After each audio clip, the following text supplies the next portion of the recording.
Hello friends, मैं Sumit Kumar successful outcome में आपका स्वागत करते हैं। फ्रेंड्स, आज फिर लेकर आया हूँ मैं 50 सीडीपी के महत्वपूर्ण प्रश्न जो आपकी सीटेट, एस्टेट या किसी भी शिक्षक पात्रता परीक्षा की आप अगर तैयारी कर रहे हैं उसके लिए काफ़ी महत्वपूर्ण है। तो फ्रेंड्स, सबसे पहले अगर अभी तक हमारे चैनल नए हैं तो प्लीज़ चैनल को सब्सक्राइब करें एंड बेल आइकन को प्रेस करें ताकि इसी तरह की जो वीडियो है उसकी नोटिफिकेशन आप तक आसानी से पहुंच सके। तो फ्रेंड्स, आइए देखते हैं। शिशु के मस्तिष्क का वजन कितना होता है? तो शिशु के मस्तिष्क का वजन है जो है 350 ग्राम का होता है। शिशु के मस्तिष्क की वजन की बात करें तो लगभग 350 ग्राम होता है। नेक्स्ट है, वयस्क व्यक्ति के मस्तिष्क का वजन कितना होता है? जैसे किसी शिशु के मस्तिष्क का वजन 350 ग्राम होता है, ठीक वैसे ही वयस्क मनुष्य का वजन जो है 1400 ग्राम के बराबर होता है। नेक्स्ट है, 2 बार आने वाले दांतों की संख्या कितनी होती है? तो 20 होती है। यानी बच्चे जब जन्म लेते हैं शैशवावस्था से लेकर बाल्यावस्था तक जो है दांतों की संख्या 20 होती है, लेकिन धीरे धीरे 20 होती है और ये जो 20 दांत होते हैं 2 बार आते हैं। नेक्स्ट है, मनुष्य एक सामाजिक प्राणी है, यह कथन किसका है? तो यह कथन अरस्तु का है। अरस्तु का मानना था कि मनुष्य जो है एक सामाजिक प्राणी है। नेक्स्ट है, बालक में सामाजिकरण का प्रारंभ किस अवस्था में होता है? तो शैशवावस्था में होता है। बालक जब जन्म लेता है, जब शैशवावस्था में होता है, तब उसे जो है सामाजिकरण का प्रारंभ होता है। नेक्स्ट है, बालक का सामाजिकरण किस अवस्था में होता है? तो किशोरावस्था में होता है। बालक का सामाजिकरण किस अवस्था में पूर्ण होता है? यहाँ देखिए, आपसे अगर प्रश्न पूछा जाए कि बालक में सामाजिकरण का प्रारंभ किस अवस्था में होता है, तो प्रारंभ की जहाँ चर्चा होगी वहाँ होगी शैशवावस्था। यानी कि बालक का सामाजिकरण का जो स्टार्टिंग है वो आपको शैशवावस्था में होती है और बालक का सामाजिकरण जो पूर्ण है, पूर्णता की बात होगी, उसमें किशोरावस्था होगी। नेक्स्ट है, बालक की गिरोह की अवस्था किस अवस्था को कहा गया है? तो बालक की गिरोह की अवस्था जो है बाल्यावस्था को कहा गया है। अधिकांशतः देखने को मिलता है कि बाल्यावस्था में आने के बाद जो बच्चे घर के आसपास मोहल्ले या फिर गांव में, अगर गांव के परिवेश से बिलोंग करते हैं तो आसपास के बच्चों के साथ जो है घुल मिल जाते हैं और एक गिरोह के रूप में जो है गिरोह का जो है निर्माण करते हैं जिसके साथ बच्चे खेलते हैं। नेक्स्ट है, बालक में नकारात्मक सोच किस अवस्था में उत्पन्न होती है? तो किशोरा अवस्था में जो है बालक में बहुत सारे नकारात्मक निगेटिव थिंकिंग्स जो है शुरू हो जाती है। नेक्स्ट है, सामाजिक अधिगम का सिद्धांत किसने दिया? तो सामाजिक अधिगम का सिद्धांत जो है बंडूरा और बाल्टन ने दिया। जहाँ सामाजिक अधिगम की बात होगी वहाँ बंडूरा और बाल्टर होगा। यानी यदि आपसे अगर पूछा जाए कि सामाजिक अधिगम का सिद्धांत किसने दिया, अगर बंडूरा या बाल्टर भी रहे तो आप इन दोनों में से कोई एक ऑप्शन को सिलेक्ट कीजिएगा। नेक्स्ट है, मनोसामाजिक विकास का सिद्धांत किसने दिया? तो मनोसामाजिक विकास का सिद्धांत जो है एरिक्सन ने दिया। नेक्स्ट है, वर्तमान में विद्यालय जाने की उम्र है? तो वर्तमान में विद्यालय जाने की जो उम्र है वो 3 वर्ष है। यानी जब बच्चा जन्म लेता है तो 3 वर्ष की अवस्था के पश्चात जो है उसे विद्यालय आप भेज सकते हैं। नेक्स्ट है, औपचारिक शिक्षा प्रारंभ करने की उम्र है? औपचारिक शिक्षा प्रारंभ करने की जो उम्र है वो 6 वर्ष है। नेक्स्ट है, सर्म की अवस्था कहा जाता है? तो बाल्यावस्था को। यानी बालक जब जन्म लेता है तो शैशवावस्था के पश्चात बाल्यावस्था में जब प्रवेश करता है तब उसे सर्म की अवस्था उसे कहा जाता है। यानी बालक का जो है शर्म की उत्पत्ति जो होती है, बच्चों का शर्माना इसी अवस्था में होता है। नेक्स्ट है, अनुकरण की अवस्था कहा जाता है? तो अनुकरण करने की अवस्था जो है वो शैशवा अवस्था में ही होती है। यानी बालक जब जन्म लेता है तो बालक जो है अपने वयस्क से यानी घर परिवार में जो है जो माता पिता है, भाई बहन है, दादा दादी, इनसे जो है अनुकरण के द्वारा ही कुछ सीखते हैं। तो यहाँ अनुकरण की अवस्था जो है शैशव अवस्था ही होती है। स्वप्रेम की भावना किस अवस्था में होती है? तो शैशव अवस्था में। शैशव अवस्था में ही बालक जब जन्म लेता है तो उसे स्वयं से प्रेम की भावना होती है, यानी उसे स्वयं स्वप्रेम की भावना जो है शैशव अवस्था में ही होती है। नेक्स्ट है सामाजिकता को मापने की विधि है सोयोमेट्री। सामाजिकता को मापने की विधि है सोयोमेट्री। नेक्स्ट है वाइनलैंड ज्योमेट्री स्केल का निर्माण किसने किया? तो एडलर ने। एडलर ने वाइनलैंड ज्योमेट्री स्केल का निर्माण किया। नेक्स्ट है एक वर्ष में बालक का वजन जन्म के समय का हो जाता है 3 गुना। यानी बालक जब जन्म लेता है तत्पश्चात 1 वर्ष पूर्ण होने के बाद वो जब जन्म लेते समय बालक का जितना वजन होता है उसका 3 गुना जो है वजन हो जाता है। नेक्स्ट है 6 माह में बालक का वजन जन्म के समय का हो जाता है तो 2 गुना। बालक जब जन्म लेता है उस समय के वजन जो है 6 महीने के उपरांत जो है वो 2 गुनी हो जाती है। नेक्स्ट है जन्म के समय बालक की लंबाई होती है 20 इंच। यानी बालक जन्म लेता है तो उसकी लंबाई जो है 20 इंच होती है मात्र। नेक्स्ट है बच्चे को सबसे पहले भाषा का ज्ञान कहाँ से होता है? तो सर्वप्रथम जो है प्राथमिक तौर पे बालक जब जन्म लेता है तो उससे सबसे पहले भाषा का ज्ञान अपने परिवार से मिलता है। परिवार में जैसे उसे अपने माता पिता, भाई बहन, इससे मिलता है और सबसे पहला जो है शब्द वो माँ शब्द बोलता है, तो इसको भी याद रखेंगे। नेक्स्ट है 6वीं कक्षा में पढ़ने वाले बालक का शब्द भंडार लगभग कितना होता है? तो 50,000 शब्दों तक। यदि कोई बालक 6ठी क्लास में पढ़ रहा है तो उसके पास मैक्सिमम 50,000 शब्दों का शब्द भंडार संभव हो सकता है। नेक्स्ट है 10वीं कक्षा में पढ़ने वाले बालक का शब्द भंडार लगभग कितना होता है? तो 80,000 शब्दों तक। यदि कोई बालक 10वीं कक्षा में पढ़ रहा है तो उसके शब्दों का जो भंडार हो 80,000 शब्द तक हो सकता है। नेक्स्ट है लड़का एवं लड़कियों में से किसका शब्द भंडार अधिक होता है? तो लड़कियों का शब्द भंडार अधिक होता है। यह प्रायः देखा गया है कि लड़का की अपेक्षा जो है लड़कियों का शब्द भंडार अधिक होता है। नेक्स्ट है भाषा को सीखने के साधन कौन कौन से हैं? तो भाषा के जो है सीखने के कई साधन हैं, तो जिनमें अनुकरण के द्वारा दोहराकर, यदि बालक जो है अनुकरण के द्वारा जैसा दूसरे को देखता है वैसा खुद से करना शुरू करता है। दूसरा है खेल विधि द्वारा। बच्चा जो है खेल विधि द्वारा जो है देख कर जो है उसे करना प्रारंभ करता है। तीसरा है कहानी सुनकर। जब बालक को कोई कहानी किसी के बारे में बताया जाता है तो उसके आधार पे जो बालक खुद से करने का प्रयास करता है। चौथा है वार्तालाप द्वारा। बालक से जब कोई बात करता है, किसी की चर्चा करता है, उस वार्तालाप से जो बालक सीखकर उसका अनुकरण करना शुरू कर देता है। प्रश्नोत्तर विधि से बालक से जब हम प्रश्न करते हैं उस प्रश्न के द्वारा जो है उसे कुछ अधिगम प्राप्त होता है, उसके द्वारा जो है वो भाषा का विकास होता है और वो सीखना प्रारंभ कर देता है।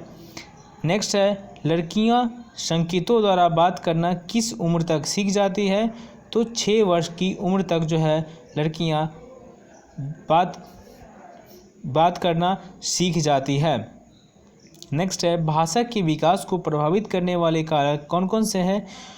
तो भाषा को प्रभावित करने वाले कारक जो है निम्न है, जैसे लिंग, बुद्धि, स्वास्थ्य, जनसंचार का माध्यम, समूह का प्रभाव, सामाजिक आर्थिक स्थिति, पारिवारिक संबंध, विद्यालय,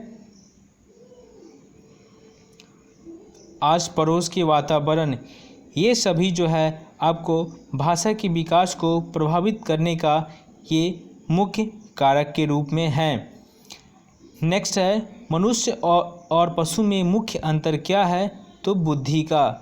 यही जो है मनुष्य और पशु के मुख्य अंतर है, यानी मनुष्य के पास बुद्धि है जबकि पशु के पास बुद्धि का अभाव है।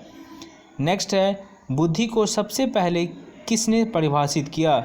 बुद्धि को सबसे पहले परिभाषित यूनान के दार्शनिकों ने किया। ये प्रश्न जो है काफ़ी बार पूछा गया है कि बुद्धि को सबसे पहले परिभाषित किसने किया, तो यूनान के दार्शनिकों ने किया, ये याद रखेंगे।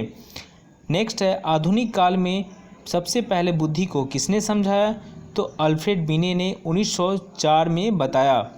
आधुनिक काल में सबसे पहले बुद्धि को अल्फ्रेड बिने ने 1904 में बताया। नेक्स्ट है ईर्ष्या भावना कौन सी अवस्था में उत्पन्न होती है, तो यह बाल अवस्था में उत्पन्न होती है।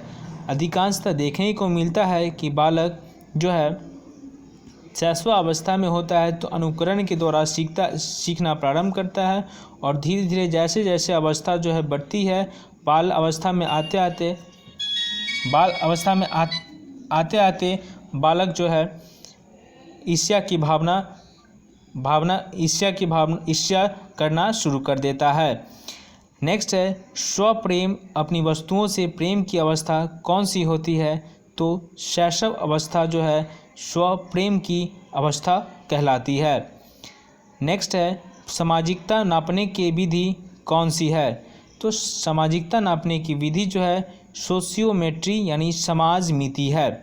ये भी क्वेश्चन जो है काफ़ी बार पूछा गया है, तो इसको भी देख लेंगे। सामाजिकता से संबंधित जो है प्रश्न पूछे जाते हैं, तो ये याद रखेंगे। सामाजिकता नापने की विधि जो है सोशियोमेट्री यानी समाज मिति है। नेक्स्ट है सोशियोमेट्री स्केल का निर्माण किसने किया, तो डॉक्टर एडलर ने किया। सोशियोमेट्री स्केल जो सामाजिकता नापने की विधि है, इसे जो है डॉक्टर एडलर ने जो है इसका निर्माण किया। नेक्स्ट है डॉक्टर एडलर ने कितनी क्रियाओं के आधार पर सामाजिक परिपक्वता को नापा था, तो 117 सामाजिक क्रियाएं बताई जो जन्म से लेकर किशोर अवस्था तक है। नेक्स्ट है बालक मानव ध्वनि व अन्य ध्वनि में अंतर करना कब सीख जाता है। बालक जो है मानव ध्वनि और किसी अन्य प्रकार की ध्वनि में अंतर करना जो है 1 माह में सीख जाता है। बालक जब जन्म लेता है तो 1 महीने के अंदर जो है बालक मनुष्य के ध्वनि और किसी अन्य प्रकार की ध्वनि में अंतर करना सीख जाता है। उसे पता चल जाता है कि ये किसी मानव का ध्वनि है या किसी अन्य चीज़ का।